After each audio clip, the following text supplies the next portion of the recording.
has to. Contractz can get in and out, take a little bit of damage, but they're missing a pure frontliner. On the other side, this is actually cute, this flex here. Of course, Sett can play support, and Karma can be a more comfortable top lane matchup into the Kennen. Yeah, it definitely does better for that matchup. And the Sett is a whole nother champion simply because of the existence of Hex Flash. If not for the existence of that rune, then we would not see him picked in that role at all, because so much of it comes from having your Nimbus Cloak speed after your Hex Flash and going for those constant threat of engages out of the brush, jumping over walls and using your Q speed on top of it. And that really opens up more doors for him. I definitely like it, especially towards Bard Ashe. You can really threaten for those all-ins. So Karma top comes through for Hauntzer being unique champion number 10 across his game so far. That's going to be exciting to watch how that continues to unfold, but I like it. I think it looks really good. We'll see how well he can do with his champ overall, and it adds some interesting texture. It does mean that Sett is their only hard engage on the lineup. Zoe can do a little bit with the poke, but it's often hard to make that completely work, kind of 1v5 when there is counterpunch available to the other squad, right? Lee Sin can lay in the Q when you go over, and then follow you and go for a kick flash. That's difficult, but possible, and something to watch for here as we are onto the Rift for our last game of the weekend. Golden Guardians only one game above 100 Thieves right now. If they win, they're up a solid 2 games with the 2-0 head-to-head, making it very easy to stay in the upper bracket part of the playoffs. 100 Thieves invade in. He's going to be slowed. Poome going to lose some health. Has to get away with the journey. And a stun for Huhi, but he only catches Ashe. Poome will still get the flash. And are you kidding me? Can no one go over the wall? Closer shows up for it. Please land the skill shot. You're killing me. You're not killing Poome. Finally grabs first blood. Yeah, I mean, Huhi flashed to try and get the stun there, but didn't quite have the exact angle, so didn't get them. And they end up having to burn more summoners. They still get the kill though, Phreak. So still rewarded. Money onto Closer, onto the Olaf at the cost of the flash from Olaf. There's no way that you can really punish Olaf early though, just as Lee Sin, especially with a first blood. So every time you're very happy to trade your flash like that. Olaf can just fight his way out of any sort of situation that's not a 1v2. All right, well, red buff start on the one side, Hauntzer going to leash, and he only has about 2 seconds for this, by the way. It's like Q and leave is pretty much how that camp's going to go. Early Olaf don't need no leash. It is technically one. It is a very short leash. It is the TSM jungle of leashes here as Poome. We're going to take another look at another face check. Funny that you mentioned TSM, because that was kind of the face check that Steve did. But they jumped right on. You saw that flash from Huhi, just a little bit off. Didn't get Poome on the other side to bring in for the stun. That's why they're flashing over. That axe does miss. So Closer waits till he sees that he misses the axe, then has to commit the flash, and finally gets the third one. If Poome had sidestepped that last axe by going 90 degrees north and just guessing correctly, he might have lived. Like, they was so close to not getting that kill. Yeah, you can consider it a misplay for Poome to face check that one and then have to, magical journey away, but also means no lane pressure, by the way. And no health packs. One spell. Exactly. And you don't get to even give the health packs to your mid laner like we've been seeing a lot of the Bard's been doing. Huhi, though, immediately able to fish around. And they do see even that ward placed, so early trinket will be known. You have an option for lane ganking. You can slip in there. No extra side brush wards. Obviously, that's really important when you consider the fact that a flashless Bard is a really easy gank target, and that means that Huhi playing that brush for Hex Flash or Closer showing up for a gank from that side of the map would be really, really deadly. So clearing through onto the Krugs at 305, obviously with the extra longsword, increases the spell damage, increases the auto attack damage. Plenty of fast clearing there. Currently up to camps over Contractz, who's going for top Scuttle. We'll see as that plays out. He probably just trade Scuttle for Scuttle. Yeah. Lee Sin not going to be able to keep up with Olaf in the pure clear either. So maybe looks for a top lane play, tries to blow a flash from Hauntzer or something like that. Hauntzer, though, immediately walks down to check Scuttle Crab as Closer alerts him, hey, I'm trading these. Top side is already taken by Contractz. So now Hauntzer can play a little bit safer in the Kennen matchup. I believe Ssumday's got the minion wave in a very nice spot, though. He might even be denying a decent amount. Karma trying to throw out Qs to just CS. As the recalls come through, double longsword plus blue smite. Closer is very powerful in the jungle. Hauntzer doesn't play a fair bit up, but Ssumday will have a hard time landing crowd control on the Karma, as you can play pretty far away. Doesn't have to walk up to get last hits. Some nice hot cocoa in the back line. It's going to be Huhi finding a stun, finding decent damage on a Poome. Big punch comes through as well. A double stun, though, is painful. The root's in place. Poome will stay alive. The Q is going to land on minions, so FBI cannot get any more follow-through. And goes and eats some nice hot chocolate. It's going to feel good again. Yeah, pretty good heal on the exit side there for himself. Ssumday just CSing away here versus Hauntzer with a small advantage for Hauntzer. But since the minion wave is on Ssumday's side, it's going to start to build up a little bit here. Their reinforcements arrive quicker. No harm, no foul. Pretty good defensive ward here for Hauntzer. And Karma's fairly slippery, hard to gank unless Ssumday can get close enough, land one of those Qs so you can flash in with your E, try and get their mini stun to set up ganks. Stun's gonna land, big damage on Cody Sun, but here comes Magical Journey. Suddenly it's a 3 versus 2. Good luck getting away. TP's coming in on both sides as top laners show up. What's this fight gonna look like now? Stun's gonna land on a 1. Hauntzer and Damonte are both there on the same teleport. Poke lands big damage on a Poome, puts him at 200 HP. They're gonna walk away with the turret alive, but now if there's ever a time to go for Drake, it's now. Your entire squad's right here.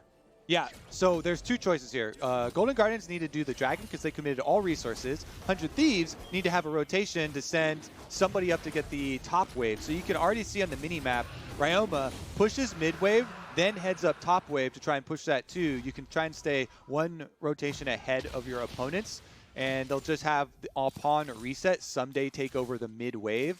This is just more efficient use of your solo laners since both of them were able to transition, and they can still pick up the extra minion waves. In exchange, though, Golden Guardians happy to pay for that dragon with the gold of these minion waves. You're going to lose like 1 melee. The Kennen minion wave is going to soak the rest of them, and Hauntzer's already here. Yeah, that's the downside, is technically the wave he inherited had a cannon, so the push was slow, and it meant it was pretty easy for Hauntzer to show up in time without losing too much gold. He's comfy, level 6 is there, no problems on that side. Ssumday is actually the one who's a little bit hurting here as he's going to sit in mid lane for a while. We're seeing Ryoma walk down to that lane, so Ssumday will head back top, but for now he's going to bleed a little bit of farm as the wave is slowly dying. Contractz level 5, tied with Olaf here, close in camp count. And Ssumday will eventually walk over to his lane to get the rest of the gold. Damonte has to fight a smite, won't get that one, but Closer, oh, it's going to be almost a stun. With the bubble, it means there's nothing to be had. Closer shows up, but level deficit means that's going to be difficult. Ssumday can't get much more done. They have to go to the regular lanes. Yeah, nice defensive sleep there from Damonte. No extra minions lost from Ssumday, though, because it takes Karma a little bit while to build that one back up, and he arrives back top lane just at the arrival of those minions. So even though that teleport bottom was very painful and detrimental to Ssumday, pretty low on CS as we go, at least he's able to get back for the second wave on the bounce back. All right, well, Spellbook, of course, here for the Karma. Same for the Kennen as they switch out of their teleports and go for Ignite. They took their first big play, and now it's time to play for the 1v1s here as the first piece is coming through. Chalice obviously feels really good on an AP matchup, which Kennen is. That's going to feel super comfortable. Damonte, sorry, we're under too much risk. Ryoma might steal. Closer says, that's my blue buff. Sorry, bud. That's just the way it goes. Lee Sin near the top side. Hauntzer is going to be under attack. Here comes the play. Puts down the tether. Going to be stunned up. Lee Sin is here. No way out. Ulti not required for Contractz. Kill picked up. Just at the edge of that slicing Maelstrom, they catch him with the stun. 2 versus 1. Closer went in. Bottom side is trading currently, though. Low health bars. Closer has to be a little bit respectful. He takes a fair bit of damage, down to 500 HP. Should survive under turret. No Ignite, no Flash, no ult. He can soak the wave. That's going to be Hauntzer losing a full wave or two to the turret. Has nothing else to do but let Ssumday catch up.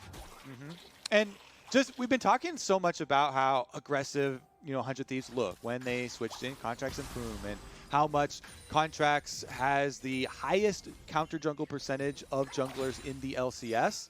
On top of that, pre-15 minutes, so between 3 and 15 minutes, Ssumday has the highest forward percentage, which means his time spent in the first 15 minutes across the halfway point of the map of any player in the LCS. It's almost 50%. He is at 47% for himself for how aggressive he does play. Contractz goes in, gets the kick. Ward hop kick, exhaust not going to land on Ryoma, so not enough follow through as they get away, but still big damage done. That is only a ward hop, not a flash burn for Contractz, so summoner advantage as Damonte is now in a rough spot in mid lane, running out of health. All right, goes for the red invade afterwards. Should be able to get it up in time. Huhi's on the way. Gonna find him. There's a Bard nearby. Stun's gonna land. Dunks him right back into the team. Closer is here to grab that kill and a red buff to boot. Now it's time for Poome to get away. He's gonna do so, but Closer and Huhi combo in for an easy kill in their own jungle. They close the trap. Yeah, you've been playing on the enemy side of the map a lot, 100 Thieves, but they get their hands caught in the Brambleback jar there. Can't quite finish it in time. The red buff was very low, but Huhi stalls them long enough for Closer to arrive. They get the kill. This is a Rift Herald already on Closer as well, so they can try and push in. He's got so many options to try and get some turret plates. The one thing you got to watch out for, always, and we've been trained so heavily now with Bard being a constant pick, but you have to track the enemy support whenever you're the one with the Rift Herald. Use it away from the Bard, or else it make you look foolish with the ultimate, denying the Rift Herald charge and denying your sweet cash. And definitely right now. So it's going to be recalls instead. Not boots yet. Has enough money to go for the Phage instead. Gets the warrior upgrade, of course, as well. But he is a little slow to walk across the map without those items. That's going to take him some time. If he went Inspiration Secondary for the free boots, obviously he can't buy them yet, but they'll be coming in pretty soon. In about, I think, 15 seconds if I have my timing right. Regardless, he's back on the map, killing some chickens, and I want to see what the rest of this game looks like. 1,000 gold lead, plus first Herald yet to cash in, plus first Drake is all the Golden Guardian side. A second Drake is alive, and there's the free boots in for Olaf. And they do have Scuttle Crab as well, giving the guaranteed vision, so they should be able to wait this one out. The teleports for both top laners are synced up because of the bottom lane play. Oh, he's going to mute it all on accident. Shockwave's not going to land easy. You've got to be kidding. They thought he juked it. Damonte was slow, and it meant that they don't land the skill shots anyway. And there's Oh my goodness, Phreak. Everything whiffs. A thumbs up from Damonte. Nice ults, guys. Nice camp. That also means the Bard ult was used, so the towers are open for business. They use the Rift Herald bottom side, get some extra cash even over to FBI. He was in range. They get the dragon in the aftermath. They just threw all their cards at Damonte, and he just stood there. I don't hate it, because if he timed it right, those ults were perfect. But he was a little slow. The cast animation took too long. Wait, so you're saying was untargetable. Ryoma, that one is a bit off. Ryoma, you saw it. You could have done the shockwave more reactively. Everyone else, I don't hate it. Okay. Anyways, swing and a miss is very punishable, right? And I love that we get to see the pendulum of League of Legends pressure. You can't just throw out stuff like that with long cooldowns without a big punish. And while we're laughing, Golden Guardians get to collect so much off of that. Extra gold, as well as the Dragon number 2, 12 minutes into the game, at a pretty good pace for themselves. Yeah, looking pretty solid right now. The 100 Thieves early game has been shut down pretty well, and Damonte is ready to move around the map pretty soon. He has been pushed in. It is Ryoma with a lead in the lane right now. Huhi, very active around the map, has his Swifties ready to roam. Poome got his Mobies ready to roam as well. Those guys have involved themselves in a little bit in these fights. And we'll see what's next pretty soon as Drakes are stacking. Cloud Soul is the objective eventually. That's going to be next Drake in 4 minutes, as well as a new Herald before too terribly long. Blue easily to Damonte, back to the lane. Yeah, Damonte super happy with the way that this one's going. Has the extra safety, even though doesn't have access to the flash right now, because switching over, he was able to pick up barrier, I think I saw there with the W. So even if they keep throwing stuff at him, can deny a decent amount of the damage. Closer can even chase 2 members out of his own jungle to go farm it up.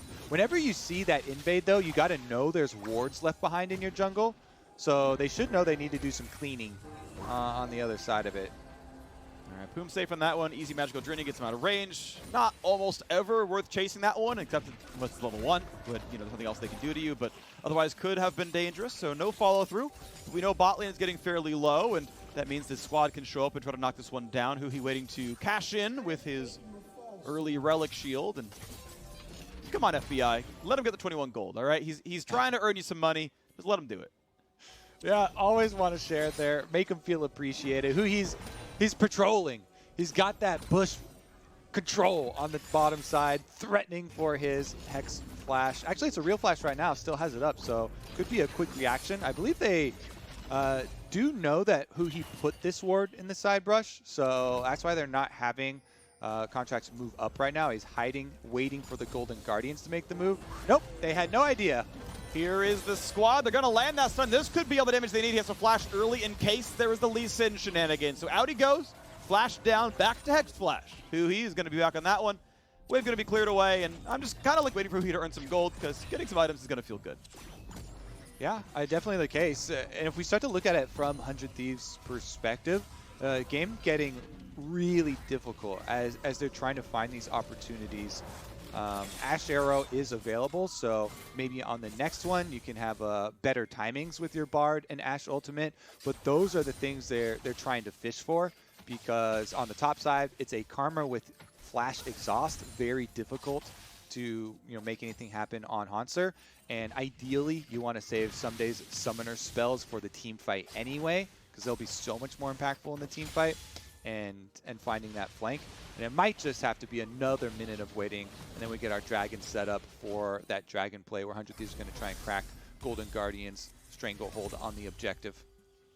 All right, well, that's coming up pretty soon, of course. Minute and 10 seconds. That's the part we really care about when that all comes in. Hauntzer has very easy wave clear here, right? Stacks up the rings, gets the Athenes, goes towards the next piece of ability power. But not too hard to knock down these minions with a max Q. Mid-fight, decent damage there. Ignite comes through, can't land the skill shots though. Ryoma actually trades back pretty well, shielding most of the Ignite damage. As they're once again trading back and forth in mid. Poome helps shove it down. Obviously keeps his stack going as well with going Relic Shield. Very much expected in this kind of a matchup.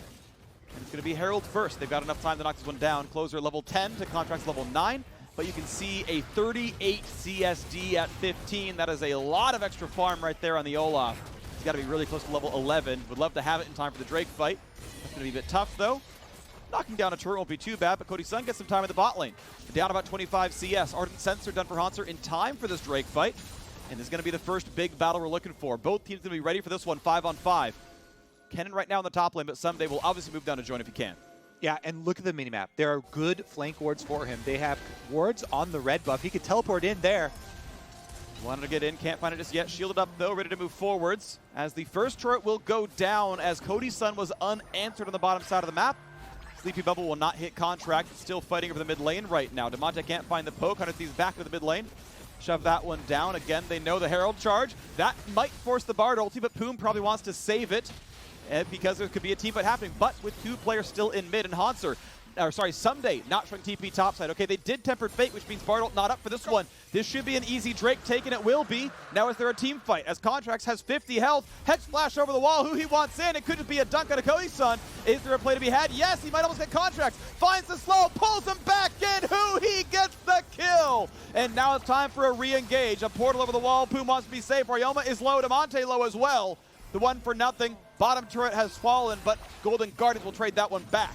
The Golden Guardians, Phreak, absolutely steamroll now. That is 3 Dragons, giant gold lead for themselves. They did get the Bard out, ultimate out early with the Rift Herald, and then chasing down Contractz on the other side of the screen. As we were watching that side, it's just Damonte chasing him down, chunks him completely out of the fight. They set up their tower dive. And now we're continuing. Ssumday's ultimate expended as FBI just kind of fenced him off, doesn't let him go for the all-in on Hauntzer. Yeah, Ssumday going for a fairly typical flat pen early build, but Athenes has MR on it. So honestly, it's a pretty durable top laner over there, even has the shield power to make sure that his self-shielding is good enough. Closer fighting again for the top side of the map. Thank you for the stun. This makes the scuttle even easier. And he's going to knock that one down. 20 health left, but now there's a fight against a Huhi again, but he's very tanky on this man. Has shield if he needs it. When's the shockwave coming down? He's got to be careful. Q's going to land again, puts in the punch. Shockwave comes in. Good shutdown kill coming through for Ryoma. The re-engage is going to look pretty good. The shield and the heal comes in. A drowsy Ashe could be a target, but there's not enough damage to be had as the defense is there. And 100 Thieves get an unanswered kill on the top side. And not only that, they've got Ssumday split pushing on the bottom side, so Kennen's going to get some work done on the secondary turret down there. Here's another look at how Contractz got chased down by Damonte, though. He R's over the wall to land the sleep, and even though the Ignite is on him, oh my goodness, still in place for that Q to land. So Damonte just completely bullying Contractz away from the Dragon as his team takes it, and then Huhi gets to finish the job. Great, there's a living Lee Sin here to stun up the extra kill onto Cody Sun for the other side, and it is a wrap for Golden Guardians. No, nicely picked up there. We saw the opportunity for Damonte to flash over the wall to follow, but he chose to go back towards the mid as well and kept the backside of the fight alive. So kudos to him. 2,000 gold lead and soul point. And that is burst damage. Cody Sun will burn to his death. Who maybe could have never faded him, but now there's a fight from Contractz' side. Damonte cannot flash away. Kick is available. They slow him down. They want to set it up with the Q. They will do so. Contractz grabs that one and will walk away. Closer can't find the slow. Is there a re-engage? Is there vengeance? Looks like there is not going to be so.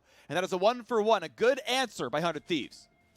Yeah, 100 Thieves do get the kill back. Vengeance for Cody Sun, dying there for 80 carries all around, getting 100%ed by Zoe. They do get him one back, but in the end, it is still Golden Guardians that push out the side waves. Hauntzer down there on the bottom side on Karma, working diligently away, does get it up, and there's no other objective for them to take on the other side of it. So it's mostly just, don't worry, Cody Sun, we got him for you. Feels good. He might have gotten the assist, actually, because the arrow and the PC would have lasted long enough that maybe he got some credit there. So that could feel good. You got, 70 gold out of that, but now mid is under fire. Huhi is here, finds the dunk. This is a ton of damage. A flash away for Poome. Ulti's going to land. Redemption will keep the man alive, though, and the Bard will stay alive, making happy Bard noises, because his turret is alive, too. All right, can they actually set up for a good Ssumday ultimate? Because that's still what I'm looking at from the side of 100 Thieves. Other than that, Golden Guardians have just been running the show. Damonte looking for picks. Actually, here we go. Olaf turbo. Cody flashes. It doesn't matter. It's an unstoppable Olaf. He's autoing. He's landing the spells. Huhi is there as well. 2 more kills in for closer. But now it's time for Ssumday on the back line. Trying to solo out FBI. Doing pretty well, but still 300 health left means there is no contest. Now, there's no Drake yet. The fight only means 2 kills and maybe some wards. Everyone else will stay alive, including that Drake for now. But it means the goal lead has stretched to 3,000 for Golden Guardians. Yeah, even with Ssumday getting his ults on both of the carries of the back line, doesn't have the damage to finish it off. Can't pull through. Maybe if the extra gold had been spent instead of completing Morello's to upgrade to Sork Shoes to have the double spell penetration with just the orb plus the Sork Shoes, a little bit of damage extra squeezed out there. Regardless, though, don't get any of the kills on the Aftermath, and is, again, just another Golden Guardian chasing down the kills. Closer comes running at you with that Olaf ultimate, 177 CS, sped up. There's no way out for him. He just runs them down. All right, well, now it's time for Cloud Soul. It's up in 10 seconds, and Ssumday will not have the slicing maelstrom for this one. Look at the other side, the Golden Guardians. Almost every single one is going to be up. Once again, the Olaf just charges in. This is the game you wished you had. Every time you play Olaf Karma, Golden Guardians showing how to do it. I'm going in, just support me, buddy, and it works out, no problem at all. The paralegals doing their work as Closer takes one down again. 4K gold lead, plus there's the Cloud Soul. Even more move speed for the Olaf. Yeah, it just feels so good as Olaf. You got your speed, your shield, and with your Athenes, Olaf heals so much as he gets in there. Damonte's 1v3 under the tower as well, and then Zoe pops right back. Has to use his real flash, to be fair, so at least, you did have to use a long cooldown there, but still able to get right back out. Able to live. Good old summoner flash. Good old Zoe mechanics of using your actual summoner spells. That's difficult there, but well done. 4,000 gold lead, Cloud Soul on. Golden Guardians have completely retained control. And like their comp, they've got a front line. Sett support's doing pretty well. Olaf's obviously ahead, 2 levels up over the Lee Sin right now. The shielding to take care of him. This is going to look pretty good. Even a conventional team fight probably looks solid for Golden Guardians. Because it's so hard. Ssumday, you want Ssumday's ultimate, obviously on the back line, so you can get your stuns and your big damage on the Zoe Aphelios. But he's also the only one with the grievous wounds right now, so he's got the Morello, so you also want him to tag the Olaf before getting the ultimate on the rest of the team to take away some of the healing sustain that he's getting out of Ardent Sensor from Karma coming in. Wow, they chose to not go for that one. As to be fair, their mid, top, and their mid and top were nowhere near to be seen, but now maybe a plate, not going to find it just yet. Looks for the face breaker, won't find that one either, but there's still going to be some contest over the mid lane. Baron, of course, is alive and has been for 3.5 minutes. Golden Guardians ready to move back in. Ssumday clearing a scuttle on the bottom side, it looks like, as Damonte shoves in top. That wave's going to crash into the turret. Ryoma will grab that gold. Alrighty, now you're facing just the super juice of Cloud Soul Olaf, which you already thought it was scary with the Karma speed up. Oh, FBI. FBI, he's going to be stunned. Is there enough damage? He's going to be fine to stay alive. Ssumday is forced to get away, burning his own flash for safety as Huhi was here, and the shockwave doesn't matter onto Hauntzer. A little bit of a slow to be landed, but no re-engage just yet.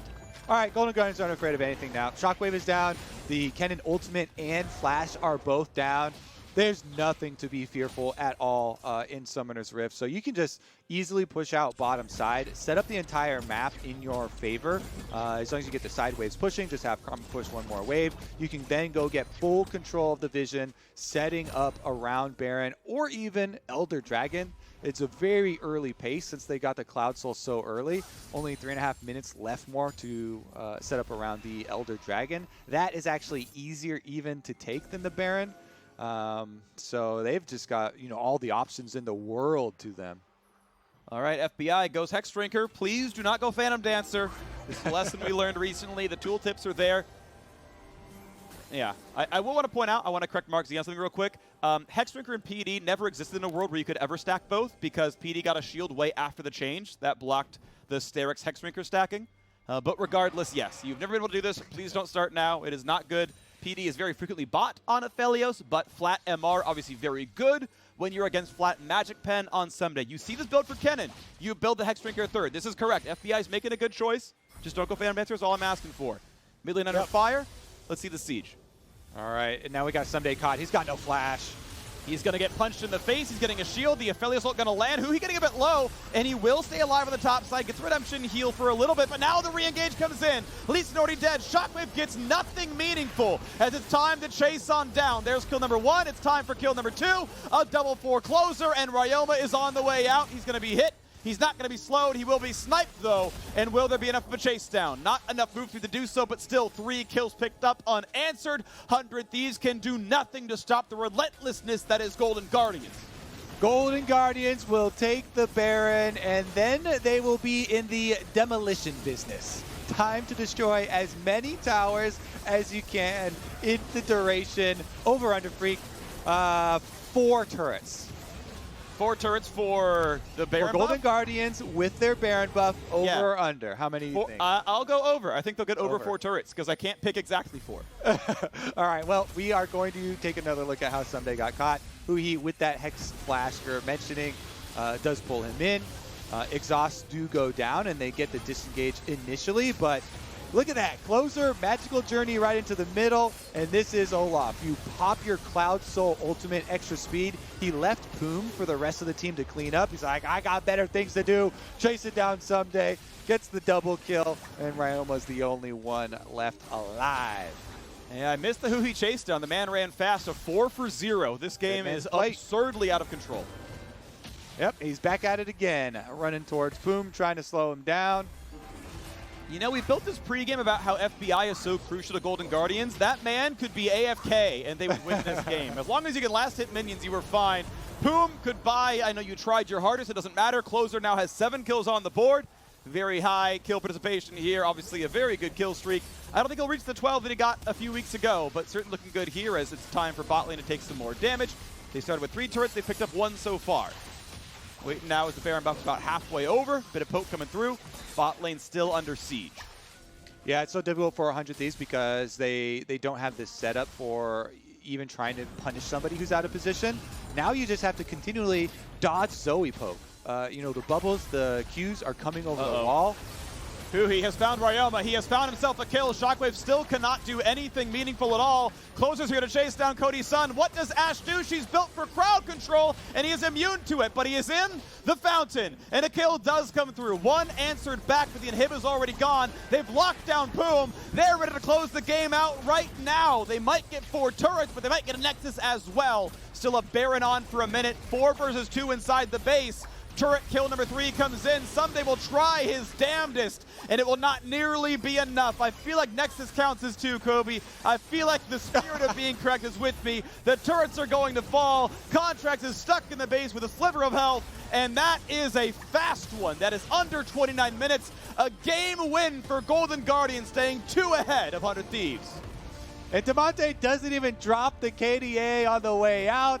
The zone just lasts long enough for them to finish off the Nexus, stays alive. Golden Guardians, another GG from them. Well played. Damonte on the Zoe, showing that he doesn't have to just play, TF, Galio, blah, blah, blah, this, that. Got to play off of closer. Obviously, the Karma top for Hauntzer worked out, even though Hauntzer wasn't making any huge, spectacular plays. You don't get to be in the spotlight. That's but fine. You shove those waves over and over and over. Got his CS to build up his Ardent Sensor, his Athene, and he buffed up closer. He won lane, and he was the support that Huhi and closer needed. Those two just kept going forward. They kept getting buffed, and it worked out great. Both of those guys deserve so much credit. Closer obviously getting all the kills, but Huhi was so many of those engages. Phenomenal play out of those two. Awesome job the Golden Guardians. With 4 games to play, they're getting closer and closer to locking an upper bracket spot and closer to locking playoffs here as well. Now it's time for us to take a quick break.